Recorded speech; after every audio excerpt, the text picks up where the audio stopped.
अस्सलाम वालेकुम my beautiful YouTube family, I hope everybody is doing good and great. आपको पता है कि अंबिया कराम अलैहिस्सलाम की सीरीज चल रही है जिसमें अब तक अल्हम्दुलिल्लाह हम 10 से 11 अंबिया कराम अलैहिस्सलाम के बारे में जिक्र कर चुके हैं। मैं अपनी उस प्लेलिस्ट का आपको लिंक भी दे दूंगी, उसे आई बटन में भी ऐड कर दूंगी। आप उसे ज़रूर पढ़िएगा, ज़रूर सुनिएगा, ताकि आपको हमारे जो प्यारे लीडर्स हैं अंबिया कराम अलैहिस्सलाम उनके बारे में, उनकी ज़िंदगियों के बारे में, उनके जो इम्पोर्टेंट किस्से हैं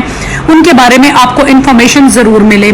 आज जो अंबिया करम अलैहिस्सलाम हम डिस्कस कर रहे हैं वो है हजरत मूसा अलैहिस्सलाम। मूसा अलैहिस्सलाम और फिरौन का वाकया तो वो तकरीबन हर इंसान जानता है, लेकिन फिर भी इसके कुछ इंपॉर्टेंट पहलू हैं हम जिन पे गौर कर लेते हैं। आपको पता है कि मूसा अलैहिस्सलाम बहुत हजारों साल पहले, ठीक है, मिस्र का जो एक मुल्क था, मिस्र एक मुल्क है जो वहां पैदा हुए थे। मूसा अलैहिस्सलाम जो है अल्लाह ताला के ऐसे बरगजीदा पैगंबर हैं जिनके बारे में कुरान में सबसे ज्यादा जिक्र आता। हाँ जी, मिस्र का जो बादशाह था उस वक्त वो फिरौन था, जो कि दुनिया का अब तक कहते हैं सबसे जालिम बादशाह रहा है। जालिम इंसान का उसको खिताब दिया जाता है जिसने बेइंतहा जुल्म किए। फिरौन को उस वक्त के जो कहने के जो नजूमी थे, जो पेशन गोइयां करते थे, उन्होंने प्रेडिक्शन की कि एक ऐसा बेटा, एक ऐसा लड़का पैदा होगा अब मिस्र में जो फिरौन तुम्हें जो है ना खत्म करेगा, तुम्हारी जो हुकूमत है, तुम्हारी सल्तनत है, उसको जो है ना उसके हाथों जवाल आएगा और तुम जितनी सारी तुम्हारी शहनशाही है वो तबाह बर्बाद हो जाएगी। फिरौन को अपनी जो है ना सल्तनत की, अपनी बादशाही की, अब लग्जरियस लाइफ की जो फिक्र पड़ गई और उसने मिस्र में जितने लड़के पैदा होते थे ना, ऑर्डर दिया कि तमाम लड़कों को कत्ल कर दिया जाए। अब जी अल्लाह ताला जब किसी काम का इरादा करते हैं तो दुनिया की कोई ताकत उस काम को रोक नहीं सकती। जो हमारे पैगंबर हैं मूसा अलैहिस्सलाम, जब वो नन्हे बच्चे थे, पैदा हो चुके थे और ये हुक्म भी जारी था कि तमाम जो लड़के हैं उनका कत्ल कर दिया जाएगा, तो अल्लाह ताला ने मूसा अलैहिस्सलाम की जो वालिदा थी उनको ये, उनके दिल में ये बात डाली, उनको ये पैगाम भिजवाया कि आप जो है ना कि अपने इस नन्हे बच्चे को आप जो है ना पानी में बहा दे, एक बक्से में डाल के, और अल्लाह ताला इसकी हिफाजत की गारंटी लेता है। उन्होंने ऐसा ही किया। अल्लाह के हुक्म के मुताबिक उन्होंने अपने बच्चे को एक बक्से में डाल के दरियाए नील में बहा दिया और अपनी बेटी से कहा कि उस बक्से पे नजर रखे कि वो जो बॉक्स है वो कहां पे जाके उतरता है। दरिया के किनारे वो डब्बा जो बक्सा था, चलता चलता अल्लाह की कुदरत ऐसी है कि अल्लाह ताला ने दुश्मन के घर में ही उसको जो खत्म करने के लिए अल्लाह पाक ने एक जात को बनाया, एक शख्सियत को पैदा किया। अल्लाह ने उसी शख्स को उसी दुश्मन के घर में पैदा करके पाल पोस के जवान करके दिखाया, और ये सिर्फ बेशक अल्लाह ही करने पे कादिर है। जब वो जो बक्सा है, जब वो जो फिरौन की बीवी थी आसिया अलैहिस्सलाम, वो चूंकि ईमान ला चुकी थी, तो जब वो बक्सा वहां से गुजर रहा था, ठीक है, तो बक्सा वहां से गुजरा तो आसिया अलैहिस्सलाम की उस पर नजर पड़ी। वो अपने महल में उस वक्त खड़ी थी। उन्होंने कहा अपनी जो खादमें थी उनको, खादमाओं को कहा कि ये जो पानी में क्या चीज है मेरे पास लेकर आओ। जब वो बक्सा लेकर आए, बक्से को खोला तो देखा अंदर बड़ा ही खूबसूरत बच्चा था, हंस रहा था, खेल रहा था। उन्होंने कहा कि ये बड़ा खूबसूरत बच्चा है, मैं इसे अपना बेटा बनाऊंगी, अपने पास रखूंगी। फिर उनको जब पता चला तो उसने जिद की कि मैं ये लड़का, इसको मैं कत्ल करवाऊंगा, लेकिन आसिया अलैहिस्सलाम ने कहा कि ये नन्हा सा बच्चा है, इतना खूबसूरत, ये तुम कैसे जो है ना इसे कत्ल कर सकते हो? मैं इसको अपना बेटा बनाना चाहती हूँ, तो तुम मेरे खातिर इसको छोड़ दो। अल्लाह ने उनकी जान बख्शनी थी, उनके जरिए अल्लाह पाक ने एक जालिम का खात्मा करवाना था। तो आसिया अलैहिस्सलाम ने फिरौन को अपना बेटा बना लिया। फिरौन के महल में उनकी परवरिश की, आला से आला उनको तालीम मिली और वो एक बड़े नौजवान और बड़े बेहतरीन शख्स बने। अभी उन्हें नबूवत और पैगंबरी नहीं मिली थी, तो जब उन्होंने कह लें किसी वजह की बिना पे जब उन्होंने दूसरे वतन जो है ना कह लें कि सफर किया, तो वहां उन्हें अल्लाह ताला ने उनकी मुलाकात शुएब अलैहिस्सलाम से कराई और शुएब अलैहिस्सलाम की बेटी से मूसा अलैहिस्सलाम की शादी हुई। जब मूसा अलैहिस्सलाम की शादी शुएब अलैहिस्सलाम की बेटी के साथ हो गई, तो वापस अल्लाह ताला ने उनको जो है ना ये कमांडमेंट, ये हुक्म भेजा कि वो अपने वतन वापस आए, क्योंकि अल्लाह ने उनको वही देनी थी। तो कहते हैं कि वो अपनी फैमिली, अपने एहलो अयाल के साथ दोबारा अपने वतन जो मिस्र था, जहां फिरौन और आसिया अलैहिस्सलाम अभी भी रहते थे, जब मूसा अलैहिस्सलाम वापस आ रहे थे तो उन्होंने रास्ते में एक जगह जो एक चिंगारी, एक रोशनी सी देखी। वो पहाड़ सिनाई था, जी है, जिसे हम माउंट सिनाई, जिसे इंग्लिश में कहते हैं और उर्दू में हम उसे कोयतूर का पहाड़ कहते हैं, जिसका कुरान पाक में जिक्र भी है। तो जो आपको पता है कि मूसा अलैहिस्सलाम अल्लाह ताला से कोयतूर पे हम कलाम हुए थे। जितने भी हमारे बरगजीदा पैगंबर हैं हजरत मोहम्मद सल्लल्लाहु अलैहि वसल्लम के अलावा अल्लाह ताला से कहते हैं डायरेक्ट जिन्होंने हम कलाम हुए हैं वो मूसा अलैहिस्सलाम है, जिन्होंने अल्लाह ताला की तजल्ली, अल्लाह ताला का जलाल मुबारक देखा है। तो कहते हैं जब मूसा अलैहिस्सलाम कोई तूर पे गए तो वहां उन्होंने वो जो चिंगारी थी वो असल में अल्लाह ताला की तरफ से उनको एक वेलकम था, उनको एक जो है खुशखबरी अल्लाह पाक ने सुनाई कि आप मेरे चुने हुए प्रॉफिट हैं और आपने जो है ना इजिप्ट में, मिस्र में वापस जाना है और आपने जो मेरा पैगाम है लोगों तक पहुंचाना है। जो जालिम फिरौन है उसकी जो सल्तनत है, जो उसका जुल्म जबर है, अब उसका एंड होने वाला है। हाँ जी, जब मूसा अलैहिस्सलाम अपनी जो है ना अहलो अयाल के साथ और जो उनके साथ चंद उन पे ईमान लाने वाले लोग थे, जब वो वहां मिस्र में पहुंचे तो उन्होंने फिरौन के दरबार में जाके उसको बहुत ज्यादा कह लें कि अल्लाह ताला की वहदानियत के बारे में, अल्लाह ताला की जात के बारे में बहुत कुछ बताया कि वो अपने जुल्म सितम से बाज आ जाए, लोगों को वो अपनी पूजा करने पे, अपने आप को सुप्रीम पावर मानने पे जो मजबूर करता था वो ये काम करने बंद कर दे और मूसा अलैहिस्सलाम को अल्लाह ताला के पैगाम को जो है ना लोगों तक पहुंचाने दे। लेकिन उसने जो लोगों को एक इतना डरा धमका के रखा हुआ था कि लोग उसकी भी कह लें इताअत नहीं छोड़ सकते थे और लोग मूसा अलैहिस्सलाम की बात भी जल्दी जल्दी नहीं मान रहे थे। अब यह हुआ जी कि मूसा अलैहिस्सलाम और फिरौन, आप कह सकते हैं कि एक किस्म का वो जंग का समा, जो मूसा अलैहिस्सलाम की जो कह लेंगे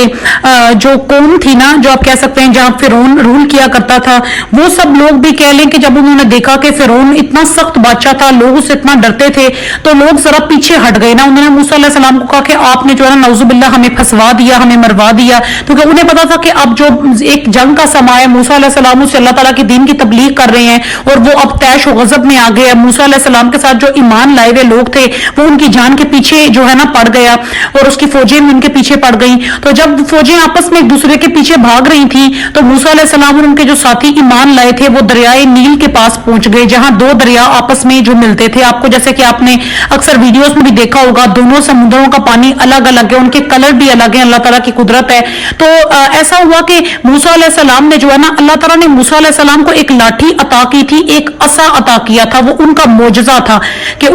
उस लाठी के थ्रू मूसा अलैहिस्सलाम ने बहुत ज्यादा कह लें करिश्मात उस कौम को दिखाए थे। लेकिन वो कौम कह लें कि बिल्कुल ईमान लाने के काबिल नहीं रह चुकी थी और वो कुछ बदबख्ती का भी शिकार थी। तो अल्लाह ताला ने उन्हें फिर वो सजा भी देनी थी। तो जब मूसा अलैहिस्सलाम ने अपनी उस लाठी को, जो अल्लाह पाक की तरफ से एक मोजज़ा था, उन्होंने जब उस दरिया पे दोनों पानियों पे जीके उसे जोर से मारा तो वो दरमियान में एक रास्ता बन गया, एक पुल सा बन गया। मूसा अलैहिस्सलाम और जो उनके साथ ईमान वाले थे वो अल्लाह ताला की मदद से, अल्लाह ताला की कुव्वत पे यकीन रखते हुए वहां से पार हो गए और दूसरे पार जहां समुद्र वो दरिया खत्म होते थे वो दूसरे पार निकल गए। लेकिन उसके बिहाफ पे ये हुआ कि जब देखा फिरौन ने ये कि मूसा अलैहिस्सलाम और उसकी जो कौम है, जो उनके मानने वाले लोग हैं, जब वो वहां से पार हो गए हैं तो फिरौन ने भी कोशिश की कि वो भी अपने साथियों के साथ, अपने जो जालिम उसके साथ कह लेंगे उसके मानने वाली कौम के लोग थे, वो लोग भी जब उस दरिया से समुद्र के पानी के बीच रास्ते से पार होने लगे तो अल्लाह ताला ने दोनों समुद्रों या दरिया के जो पानी थे उनको आपस में मिला दिया और वो फिरौन और उसके साथ जो उसकी अवाम थी, जो उसके मानने वाले लोग थे, वो उस पानी में गर्क हो गए।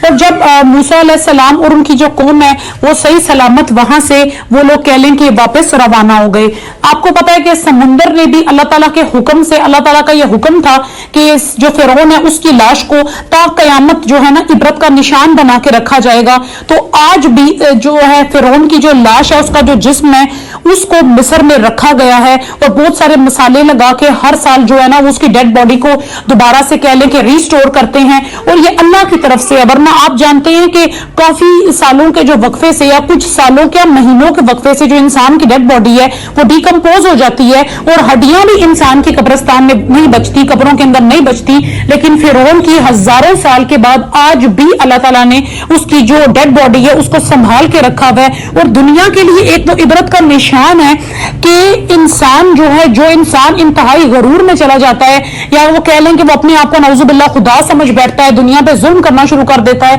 तो अल्लाह ताला उसे कैसे इबरत का निशान बनाते हैं। लेकिन एक चीज है कि मैं यहाँ ये कोट करना चाहूंगी और मुझे इस फिरौन और मूसा अलैहिस्सलाम के वाकये में एक बात बड़ी जबरदस्त लगती है और बहुत से कह लें कि फिरौन के जो वाकयात हैं बहुत सारे आपको नेट पे मिलेंगे। ये एक चीज ना वहां पे मोस्टली वाकयात में मेंशन नहीं है, वो ये है कि मुझे एक दफा किसी जो है ना किसी स्कॉलर से ये बात सुनने को मिली, मैंने उसकी खुद भी ये तहकीक की और मुझे पता चला कि अल्लाह ताला की जात पे मेरा सबसे ज्यादा उस पे دن ایمان زیادہ ہوا کہ جب مجھے اس چیز کا پتا چلا کہ اللہ کی ذات اتنا پیار کرنے والی رب ہے کہ آپ سوچ نہیں سکتے. اس ویڈیو کو موسیٰ علیہ السلام کے واقعے کو میں پراؤڈلی اس لیے ڈسکس کر رہی ہوں کہ کہتے ہیں کہ جب فرعون، جس نے آج تک انسانیت میں فرعون سے زیادہ کوئی ظالم جابر انسان نہیں آیا کہ جس نے ظلم کی انتہا نہ کی ہو، وہ فرعون ہے. جب فرعون سمندر کے پانی میں غرق ہو رہا تھا، ٹھیک ہے، تو اس وقت اس کو خیال آیا، ٹھیک ہے، کہ میں جو نا موسیٰ علیہ السلام اور ان کی قوم، ان کے لوگ سچے تھے، وہ پار ہو گئے اور میں جھوٹا تھا، اسی وجہ سے میری خدائی جھوٹی تھی، میں جھوٹا تھا، اسی لیے میں غرق ہو گیا. تو اس وقت اس نے کیا کیا؟ ظاہری بات ہے جب انسان پہ مصیبت آتی ہے تو پھر انسان جو ہے نا مجبوری وہ خدا کی طرف رابطہ کر لیتا ہے اور خوشیوں میں اس کو اللہ یاد نہیں آتا. تو اس وقت اس نے کیا کیا؟ موسیٰ علیہ السلام کو کہنے لگ گیا کہ موسیٰ مجھے معاف کر دو، جیسے تم پار ہو گئے ہو مجھے بھی بچا لو، اپنا جو عصا ہے دوبارہ پانی پہ مارو، میری بھی جان بچ جائے، میں سمندر میں ڈوبنے سے بچ جاؤں. لیکن اللہ تعالیٰ کے غیب سے آواز آئی کہ فرعون اگر تم موسیٰ کی بجائے مجھ سے معافی مانگتے میں تمہیں پلک جھپکنے سے پہلے معاف کر دیتا. اور آپ سوچ نہیں سکتے جب مجھے اس لائن کا، اس واقعے کا پتا چلا، اس نے اپنی بیوی آسیہ علیہ السلام پہ اتنے ظلم کیے، چھوٹے چھوٹے بچوں پہ اس نے اتنے ظلم کیے جو ایمان لے آتے تھے، ہزاروں بچے اس نے قتل کروائے. اور اللہ کی ذات اس قدر رحمان ہے، اس قدر رحمان، اللہ محبت کرنے والا، اتنا پیار کرنے والا اللہ ہے کہ اللہ کی محبت کی میں کہتی ہوں انتہا ختم ہی ہونے کو نہیں آتی کہ اللہ تعالیٰ فرعون کو بھی یہ آپشن دے رہے ہیں کہ اگر تم موسیٰ سے معافی نہ مانگتے اور مجھ سے مانگتے، حالانکہ وہ دیکھ چکا تھا کہ موسیٰ علیہ السلام تو پانی کو نہیں کہہ لیں کہ اس میں راستہ بنا سکتے تھے، وہ تو کوئی سپریم ذات تھی، لیکن اس وقت بھی اس کے دماغ میں کہہ لیں یا کھوپڑی میں اس کی یہ بات نہیں آئی کہ یہ پانی اور سمندر کو جو چاک کر سکتا ہے وہ ڈیفینیٹلی کوئی بہت بڑا پاورفل، بڑا طاقتور کوئی بادشاہ ہوگا. تو اس وقت بھی اس کو یہ چیز سمجھ نہیں آئی اور اللہ تعالیٰ اس کو بھی یہ آپشن دے رہے تھے کہ اگر تم مجھ سے معافی مانگ لیتے تو میں تمہیں معاف کر دیتا، لیکن وہ اس وقت بھی موسیٰ کرتا رہا. تو اللہ تعالیٰ کی ذات اس واقعے کے تھرو ہمیں یہ میسج دیتی ہے، اور اسے شیئر کرنے کا مقصد بھی آپ لوگوں کے ساتھ یہی تھا کہ سم ٹائمز انسان زندگی میں کوئی گناہ کرتا ہے. اور میں اپنی لائف سپین میں، مطلب I'm 29 years old، اور اس عرصے میں بہت سارے لوگوں سے ایسی ملاقات ہوئی جو اپنی چھوٹی چھوٹی غلطیوں کی بنا پہ کہہ دیتے ہیں کہ یار we have committed a lot of sins، بڑے ہم سے گناہ ہوئے ہیں اور ہمیں نہیں لگتا کہ اللہ ہمیں معاف کرے گا. تو I always quoted this statement کہ جب اللہ دنیا کے سب سے بدتر انسان فرعون کو کہہ رہا ہے کہ میں تمہیں معاف کر دیتا اگر تم مجھ سے معافی مانگتے، تو ہم تو فرعون کے جو ایک چھوٹے ناخن ہوتا ہے نا انگلی کا، اس ناخن کے برابر بھی ہم نے ظلم نہیں کیا، تو ہمیں اللہ تعالیٰ کیسے معاف نہیں کریں گے؟ انسان سچے دل سے توبہ کرے، اللہ تعالیٰ کی طرف رجوع کرے. لیکن ہاں وہ موسیٰ علیہ السلام کے راستے پہ چلے، فرعون کی جو ایک کہہ لیں کہ بربریت ہے، اس کا جو جبر ہے، جو کروئلٹی ہے، اس کے اوپر نہ جائے، کہ کوشش کریں کہ آپ کے ہاتھوں کسی کی بھی ایسی جو ہے نا کوئی ایسی ناانصافی نہ ہو جائے جو اللہ آپ کی معاف نہ کرے. چھوٹی موٹی غلطیاں تو اللہ تعالیٰ معاف کر دیتے ہیں، لیکن جب آپ کسی پہ خدا بننے کی کوشش کرتے ہیں، you try to destroy someone, you try to just devalue somebody, تو یہ بھی وہ فرعونیت ہی ہے کہ آپ کسی کی عزت کو گھائل کریں یا آپ کسی کی زندگی کو نقصان پہنچائیں، کسی کی لائف میں بے سکونی کریں. تو اللہ تعالیٰ ہم سب کو عمل کی توفیق دے اور ہمیں دوسروں کی زندگیوں میں رنگ بھرنے کی جو ہے نا توفیق دے، نہ کہ دوسروں کا جو سکون ہے، جو پیس ہے، اس کو دور کرنے کی توفیق دے. تو آئی ہوپ اللہ تعالیٰ ہم سب کو اللہ پاک موسیٰ علیہ السلام اور اپنے پیارے نبی پاک صلی اللہ علیہ وسلم کے راستے پہ چلائے. I hope you like today's video. If you like it do thumbs up, اور دعا میں یاد رکھیے گا اللہ تعالیٰ آپ کا حامی و ناصر